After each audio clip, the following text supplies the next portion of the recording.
penjelasan daripada data protection by design by default ya adalah misalnya ya to put in place appropriate and technical and organizational measures to implement the data protection principles effectively and safeguards individual rights.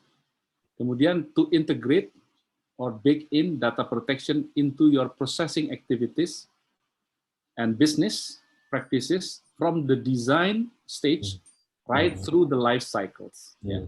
Dan juga considering data protection and privacy issues upfront of everything you do. Ya. Contoh konkretnya mungkin kalau by design itu mudah, tapi by default misalnya, contohnya adalah hanya data-data yang diperlukan, yang diproses, demikian juga periode storage-nya juga pendek, ya.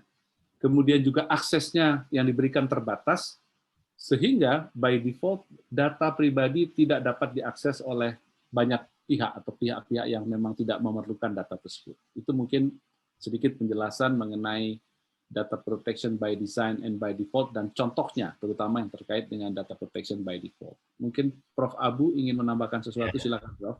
Ya, saya tambah sedikit ya, Prof. Pancana. Konsep asasnya agak mudah, agak simple. Maknanya privacy by design ini, by default ini, khususnya by design atau PDD ini, memerlukan kita mengambil kira soal impact sesuatu projek ke atas privacy di peringkat awal apabila kita mendesain sesuatu projek.